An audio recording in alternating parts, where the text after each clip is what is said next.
napapansin lang ako dito sa area ng phase 2 mga kabayan, no, na tila mayroong namumuong isla. Ayan, papakita ko sa inyo, no, dito po sa likuran natin. Kasi nung nakaraang araw po mga kabayan ay meron pong inilagay dito na organic po siya, nakasama o nakakapatay ng mga yamang dagat dito, isda o kung ano man na meron dito sa karagatan na to o sa area na to mga kabayan.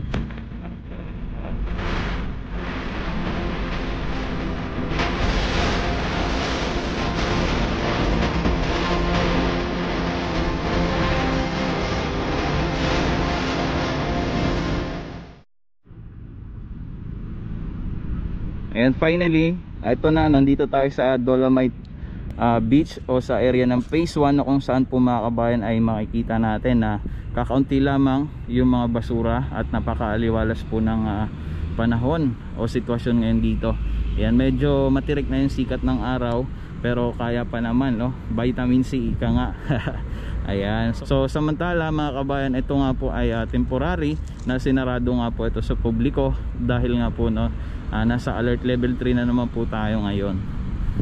Ayan, at dito pala mga kabayan, no, papasilip ko rin sa inyo yung sitwasyon ng tubig dito natin, kung gaano na nga ba ito kalinaw. Kasi nung nakaraang araw po mga kabayan ay meron pong inilagay dito na organic, no, so hindi po siya nakasama o nakakapatay ng mga yamang dagat dito, isda o kung ano man na meron dito sa karagatan na to o sa area na to mga kabayan. So yung organic po yun, yung inilagay nila dito. So parang meron silang inilagay na mudball, tatlong klase yun eh. So titingnan natin dito kung malinaw na po ba. Target nga po ng DNR natin dito ay next month maging swimmable area na nga po etong Dolomite Beach na to. Ayan, meron tayong mga ilan-ilan ng mga basura na nakikita dito, pero kakaunti na lamang po yan kumpara po noong mga panahon na hindi pa po na-rehabilitate ito. Ayan, ito sobrang linaw mga kabayan, nakikita nyo ba? So ito yung sinasabi ko sa inyo, sample nung hinihagis po nilang organic yung mud ball. So isa lamang po ito, no, sa mga nagbibigay tulong para mapuksa nga po yung fecal coliform po dito o bacteria na nasasakupan po dito sa area na to mga kabayan. So talagang ginagawan talaga ng paraan ng ating DENR na maano nga po nila, no, ma-reach nila yung 100, no, standard MPN coliform level para naman ay maging masaya yung ating mga kababayan if ever na mabuksan na nga po ito sa publiko at makaswimming na hindi nalalayo sa kung saan man probinsya. Yun, di ba?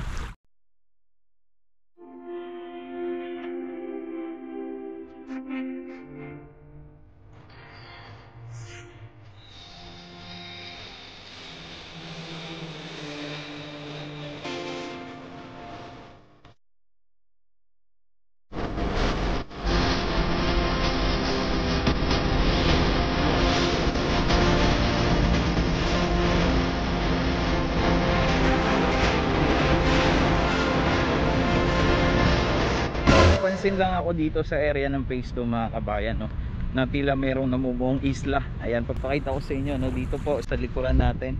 Ayan, yan po kasi yung tinambakan nila dito ng buhangin.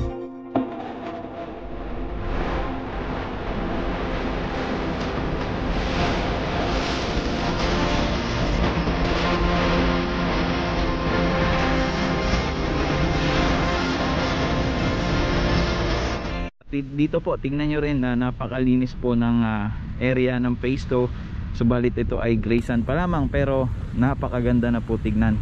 At dito naman ay tatambakan din po ito ng dolomite sand, no, na kung saan kagaya po ito dito po sa naunang tinambakan sa area po ng phase 1. Ayan, napaka aliwalas ng area po ngayon dito sa gilid po ng dalampasigan ng phase 2. Ayan, kakaunti lamang yung mga basura na makikita natin dito. Yun, dun talaga ako natuwa, oh. Akala mo isla, no? Yan, low tide po kasi, kaya makikita natin yung buhangin na yan dyan. Yan, ito yung pinaka gusto kong area, no mga kabayan. Bukod dito sa maganda, ay makikita natin dito na dikit-dikit po yung mga niyog, no. If ever na ito ay bukas na sa publiko, napakaganda pong tambayan dyan po sa gilid ng mga, o sa ilalim po ng mga niyog na yan. At yun nga lang, kailangan lang natin siguraduhin na mag-ingat tayo, baka mahulugan ng buko.